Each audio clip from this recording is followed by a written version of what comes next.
There is a variety of digital image formats out there like TIFF, JPEG, and PNG.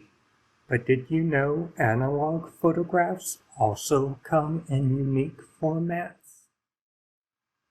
Greetings, I'm Samuel Alexander, Charlotte County Libraries and Histories Librarian-Archivist, and in this presentation, I will be identifying photograph processes likely used for 3 of the photos in our historical collections.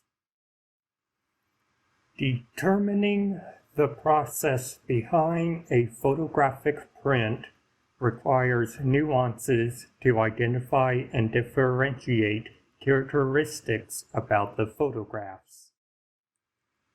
When identifying photograph types, there are 5 important factors to keep in mind. Positive or negative. When a photograph is first taken, the camera captures an image on film with inverted colors. This is a negative. When the film has been processed or printed and the colors are accurate, the photograph is a positive. Nature of support material. The support material is what the image is on. This tends to be glass, plastic film, paper, or resin-coated paper. Texture. Surface quality. Different types have different textures and surface qualities. Some types have a matte surface, while others will have a glossy surface. Color, tone.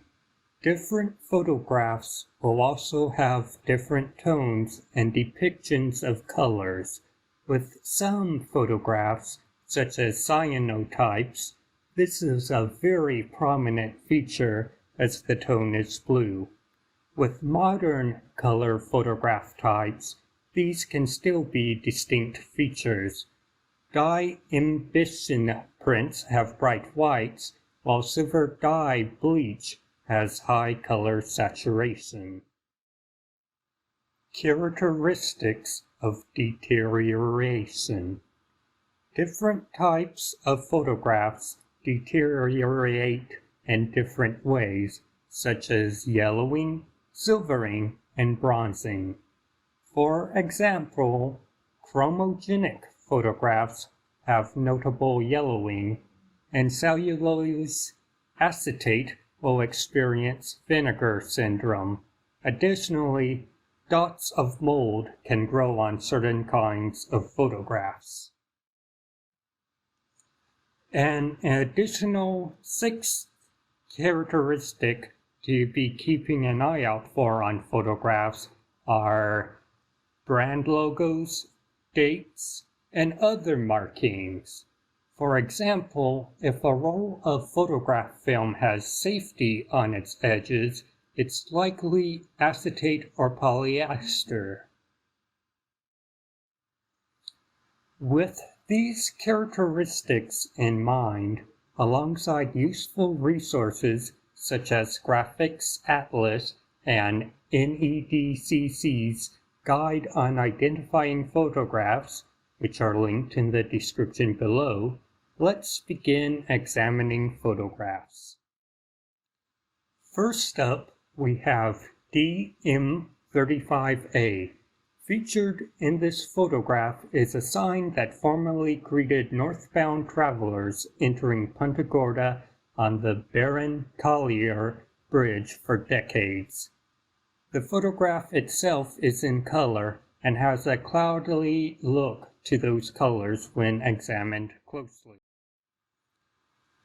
Additionally, there are further details to note on the back of the photograph, such as the photograph having been developed at an Exerd pharmacy in May 1992 and being printed on Kodak paper. With these details in mind, we can most reasonably assume the print is a chromogenic, which was the most popular process for color photographs in the 20th century.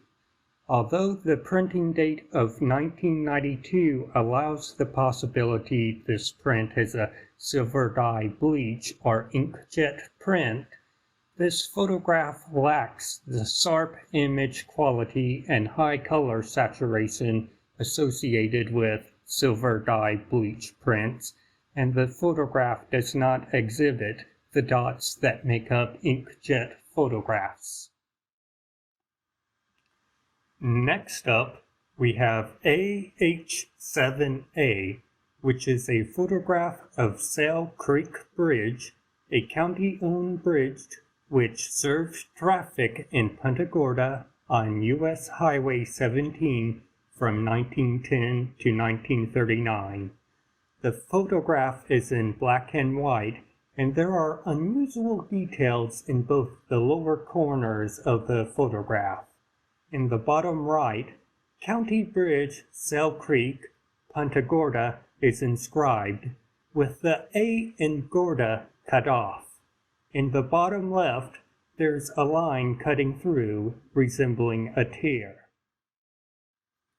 On the back of the photo, we can additionally see 70% jotted down, which may mean the photograph has been scaled down. Combining this possible information with the details we got from the front, we can likely assume this photograph is a second-generation copy. Looking back at the tear-like line in the bottom left corner, it looks less like a tear in the photograph paper and more like a tear in the photo. If this assumption is correct, then that means this is a second-generation copy, in which case there is the possibility this second-generation print was produced after 1939, after the bridge had been discarded. With the 1910 date still in place for the earliest time the original photograph could have been taken, however, we can reasonably assume both the original and this likely second-generation copy were both gelatin silver prints. This is because gelatin silver was the most popular printing process for black and white photos in the 20th century, and other black and white printing process stopped receiving widespread use by 1905, according to the Library of Congress. Although it's not impossible for a different printing process to have been used here, gelatin silver is the most likely answer. For our last print, we have MV17005, a studio portrait of Emil Chapman, U.S. Cleveland's maternal great-grandmother. This photograph is the hardest to identify of the three in this presentation, as there's a lack of information provided on either side of the photograph, with the backside notably lacking any relevant information in comparison to the previous two photographs. For our first step, we can try to estimate a time range for when this photograph may have been taken. Based on an 1870s census I carefully traced to her, Emil Chapman was born in about 1839, deeming her around 30 at the start of the 1870s. If we reasonably assume Miss Chapman is within the age range of 30 to 60 years old in the photograph, that means it was most likely taken between 1870 and 1900. From there, let's carefully examine some distinguishing characteristics of the photograph itself. Miss Chapman's portrait is a circle in the center, mate, and possesses a sepia tone. The photograph is mounted with a white border. Email Chapman is written in pencil below the portrait. In terms of degradation, there are brown mold spots marking the photograph, and the white border tolerates a fair amount of damage. There are faint yellow highlights on the left side of the portrait, but no silvering or fading. The mounted card has 2 right angles on the top and 2 curved angles at the bottom and is of a creamy color. The card measures 5 7/8 inches by 4 1/8 inches, which is slightly under the average size of cabinet cards, which were a popular card mount for photographs in the late 19th century. With these observations in mind, I believe the photograph is one of the following kinds of prints: albumin, collodion pop, gelatin pop, and mate collodion.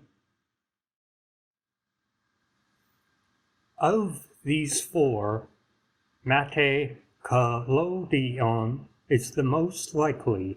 This is because the photo displays none of the cracking or overall discoloration associated with albumin. Gelatin pop tended to have warm tones, and mate gelatin pop were rare. And lastly, collodion pop were glossy. Since this print is mate and in stable condition alongside having abrasions associated with mate collodion, we can speculate it is most likely a mate collodion. Just as digital images come in various formats, analog photos are produced through a variety of printing processes. Unlike digital images with their file format at the end of their name, however, analog pictures didn't constantly come with identifiers available. As I hoped to have displayed in this video, this means photograph identification requires thorough examination of both photographs themselves and what's depicted in them. If you enjoyed this video, let us know in the comments. Like, subscribe, and tell your friends.